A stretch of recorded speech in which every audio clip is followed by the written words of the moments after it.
What's up, everyone? Welcome back to After the Storm. This is the Canes game review for game number 26 of the season, a 3-1 win against the Edmonton Oilers.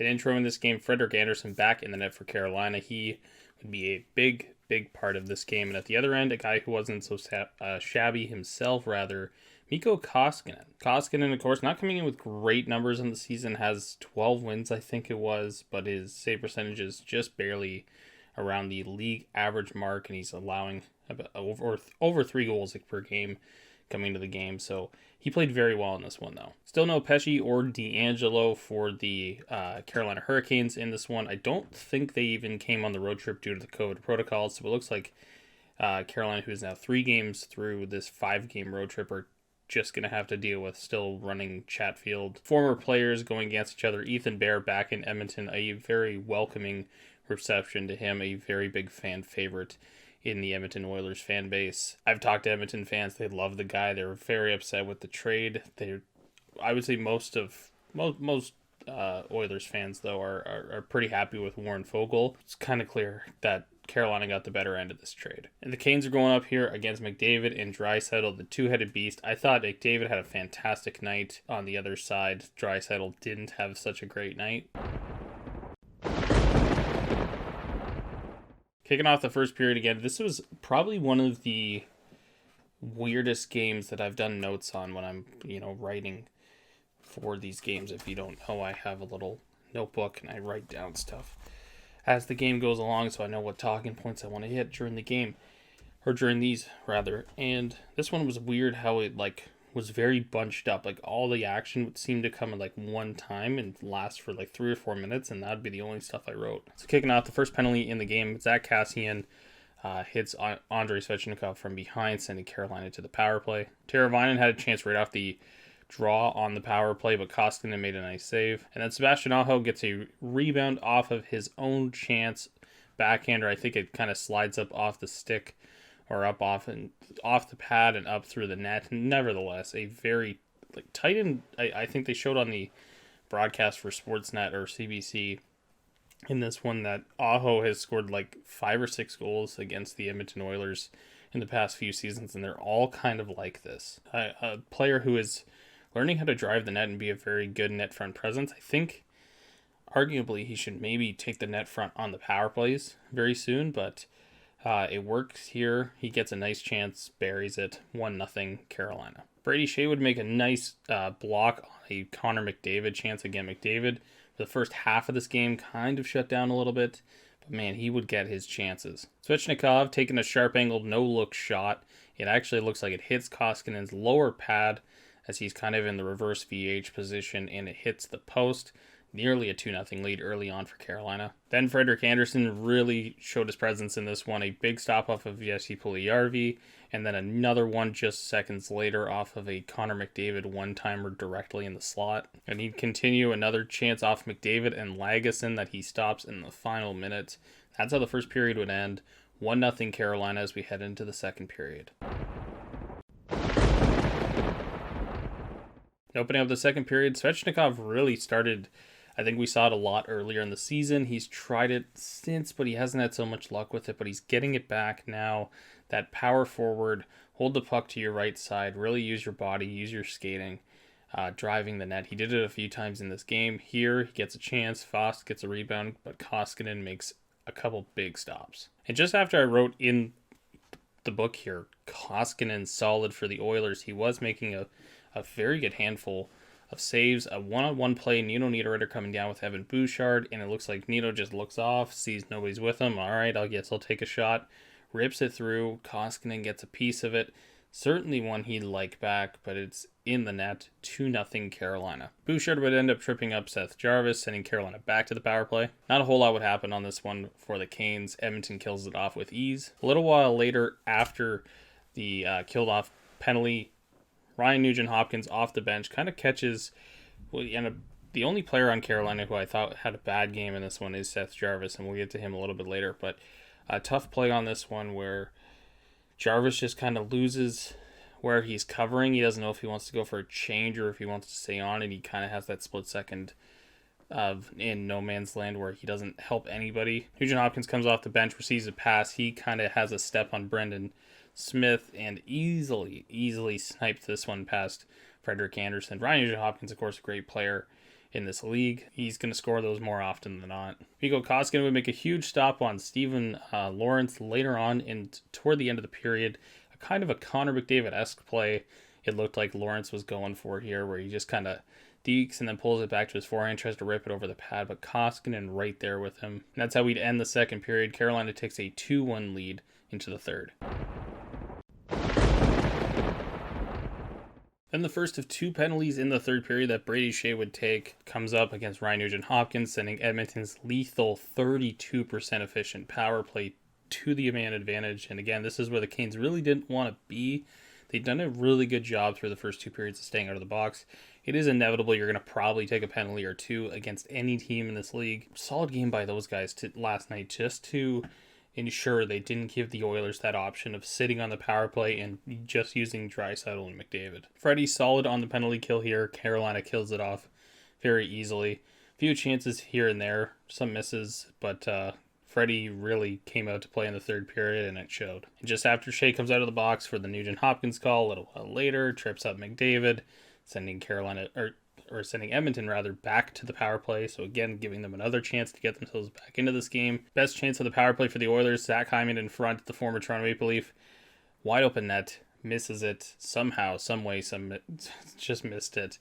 The luck continued for Carolina on these kills and killed this one off as well. Remained perfect on their penalty kill. And as we got towards the final minutes, probably the final 6 or 7 minutes of this game, Carolina just hanging on by a thread, just fighting off chance after chance, and then down the other way, Mikko Koskinen out to play the puck. The puck hits a piece of the boards, it bounces out in front. Koskinen can't handle it. A gift for Sebastian Aho, his second of the game. Carolina's got a 3-1 lead, and a gift from the hockey gods pretty much seals this one. Andersen makes a huge stop off Zach Kassian, just doing a cross-crease pass, and again, Andersen was all over it in this game. Mikko Koskinen gets pulled, and the Oilers take a timeout with 1:49 left in the game. McDavid, nice dangle play. Like, this is crazy. If you are able to watch back this play, McDavid has Jordan Staal, on top of him. This is how good Connor McDavid is, guys. This is how crazy good Connor McDavid is. Jordan Staal is if you put Jordan Staal against a smaller player or somebody even the same size as him, we've seen him do it with Barkov. We've seen him do it with Hedman. Players like that. He typically comes out and wins those one-on-one battles. And Connor McDavid is so good that Jordan Staal is hounding him in the neutral zone, and he just shucks him off. Like he's nothing. Jordan Staal, who's 6'6", is nothing. And before Jordan even hits the ice, he fell down, he went that quick. Before Jordan even hits the ice, McDavid's already in the Carolina zone. 1 second, not even a second later. That's how so stupid fast he is, how good he is with the puck, and the way he thinks the game is just next level, man. This is the best player we've ever seen play hockey in the history of the sport. McDavid comes into the zone after shucking off Jordan Staal, goes around the net, centers the puck out to Ryan Nugent-Hopkins, and a shot goes on the goal line.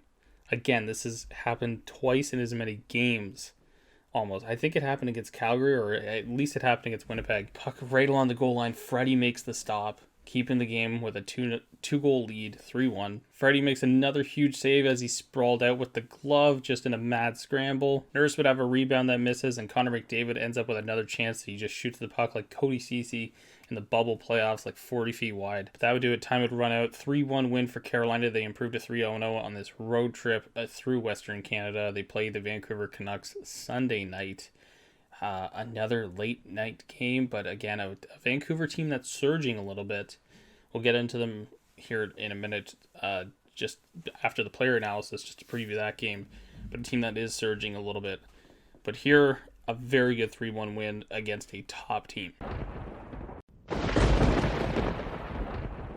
Honest player analysis, of course, let's start off with the good. Sebastian Aho, 5 consecutive multi-point games. Everything is flowing through him right now. He's playing fantastic. He had a couple rough games here and there over the last little stretch, but really he's just been amazing. Great with the puck. He's seeing everything. He's setting up his teammates. He is driving the play. He has been unbelievable. Svechnikov was great in this one too. Lots of chances.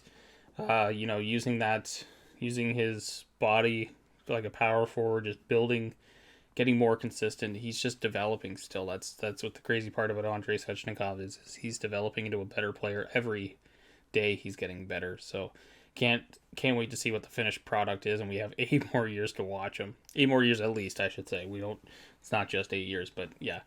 Man, he's going to be something special. Ian Cole, after a few tough games here where I gave him a little bit of criticism, he had a very good one in this. He was tasked with a lot of the Draisaitl and McDavid minutes with Slavin in this one, and he delivered. He had a lot of good plays, a lot of good blocks, active stick on the ice. Very good game from Ian Cole in this one. And of course, Frederik Andersen. What more can you ask? I thought he'd cooled off from his beginning performance of the season where he was probably the leading candidate for the Vezina Trophy. But ultimately, yeah, this game was his, and he stole it from the Edmonton Oilers, and they were a frustrated group of players when they left the ice last night. I didn't have anybody who was really average. I thought everybody had a pretty good game. Seth Jarvis was the only player I thought was bad, and again, his bad game was like literally just an off night in this one. Again, he has the misplay in the first period. He had a misplay where he gave up the puck to Connor McDavid for a prime scoring chance. Thankfully, Frederik Andersen makes a stop there. But he also had the rough change on the Ryan Nugent-Hopkins goal. So again, it just looked like a tough night for Seth Jarvis, and I mean, he'll bounce back. He's been very good for the team. He's definitely cooled off since his start, but ultimately he's been very, very good. And the Oilers player I'm going to highlight in this one, it's easy to highlight McDavid. I think McDavid gets a lot of shine, but the guy who should get some shine in this one is Mikko Koskinen. A really good game from him. Just a very solid performance. Unfortunately, again, it could have gone either way. The Oilers could have scored with a puck on the goal line at the other end, and the puck at the other end of the ice doesn't bounce off the boards and go right directly to Sebastian Aho. So, again, a very good... You can't put this game on Mikko Koskinen. That is for sure a very, very tight game that Koskinen certainly delivered in. Anyways, guys, the next game up against the Vancouver Canucks, who have hired Bruce Boudreau, have made changes to the front office and a lot of changeover for that organization who was absolutely stuck in a rut. It seems like the players are responding to. They've had a few wins with Bruce at the helm, and Bruce Boudreau is a coach that does let his offensive players play their offense. So that is the thing to watch in this game. We're going to have to be watching guys like Elias Pettersson, Brock Besser, who's played very well since Boudreau took over, JT Miller, Bo Horvat even, and it's going to be a very, very interesting game against the Vancouver Canucks. Of course, it being a back-to-back, I would expect Antti Ranta will get the net in Vancouver. Tough game to be coming in on a back-to-back against, but it's a true test of offense in this next one. Anyways, guys, that's going to do it for this episode. Thank you so much for watching. If you liked the video today, give it a thumbs up down below. Hit that subscribe button and hit the notification bell beside it down below as well. That helps me out a lot, and you'll get the videos as soon as they upload. As always, guys, I'll catch you on the next one.